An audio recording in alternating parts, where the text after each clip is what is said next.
અખિલ કચ્છ સમસ્ત હિન્દુ પરિવાર અને આર્ષ અધ્યયન કેન્દ્ર ભુજ દ્વારા આયોજિત કચ્છના ઇતિહાસમાં સૌ પ્રથમ વખત ગીતા જયંતિ મહોત્સવ 2025નું ભવ્ય આયોજન કરવામાં આવી રહ્યું છે. કચ્છ ભુજના ધર્મપ્રેમી પ્રજાજનોને આ યજ્ઞનો લાભ લેવા આર્ષ અધ્યયન કેન્દ્ર ભુજ તરફથી નિમંત્રણ પાઠવવામાં આવે છે.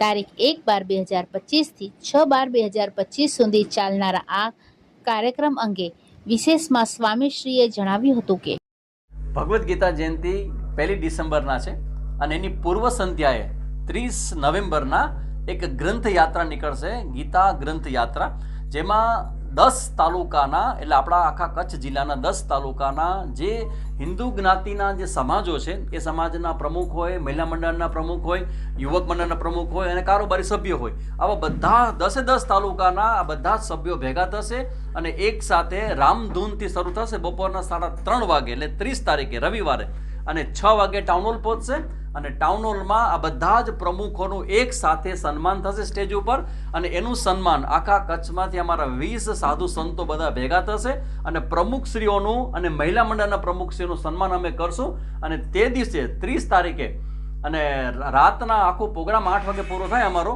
એ પછી 18 વર્ણો, હિન્દુ સનાતન હિન્દુ ધર્મના 18 વર્ણો એક સાથે બેસીને ભોજન કરશે.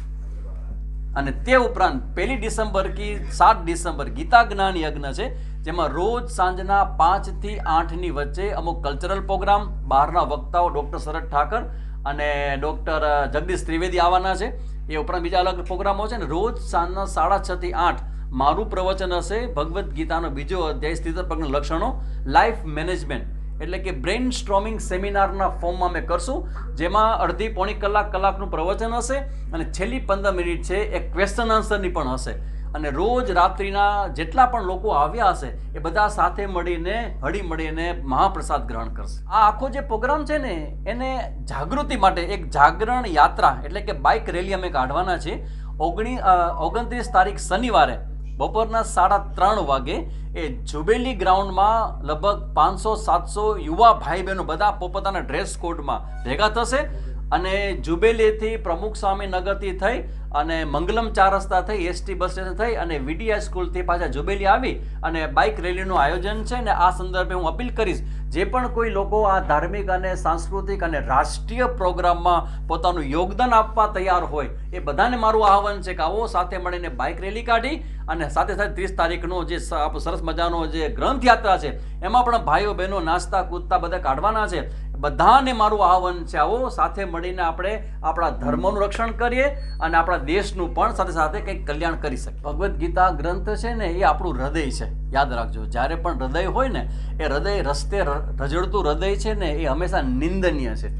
પણ જે લોકો ભગવદ્ ગીતા લોકોને આપી રહ્યા છે, કારણ એવો ભાવ હશે ગીતાના વિચારો બધી જગ્યાએ પહોંચે, પણ ઘણી વખત ગીતાના વિચારો પહોંચવાની જે લાગણી હોય ને એટલી બધી હાઈ લેવલની હોય કે ક્યારેક ક્યારેક વિવેક ચૂકાઈ જતો હોય છે. એટલે મારી પણ એવી ઈચ્છા છે કે ભગવદ્ ગીતા રસ્તા ઉપર રજડતી ન મળે, એ આપણું હૃદય છે.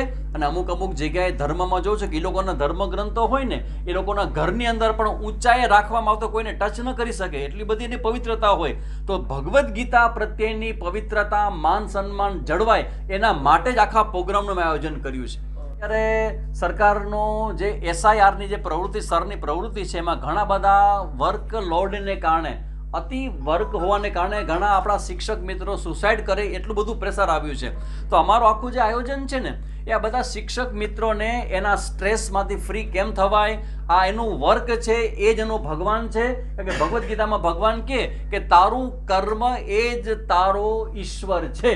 તો પોતાનું કર્મ કે પોતાનું જે પણ કંઈ કાર્ય છે એ ભગવાનનું કાર્ય છે. એવી સુંદર મજાનું સ્ટ્રેસ મેનેજમેન્ટ માટે આખો પ્રોગ્રામનું આયોજન કર્યું છે. એટલે બધા શિક્ષક મિત્રોનો આગ્રહ કરીશ કે આવો, સાંજના બધા કલ્ચરલ પ્રોગ્રામમાં જોડાઓ અને સાંજના 6:30 થી 8 ગીતાજીનું સાંભળો, સરસ મજાનો અમારા સાથે મહાપ્રસાદ ગ્રહણ કરો અને તમારા બધા જ સ્ટ્રેસને ભેગા કરી અને આપણે હમીસરમાં બધાને એક સાથે પધરાવી દઈએ. સમાજની અંદર 150 જેટલા સમાજો સાથેનું અમારું કોમ્યુનિકેશન છે અને અમારી ધારણા છે કે 120 જેટલા સમાજો આમાં બધા જોડાશે.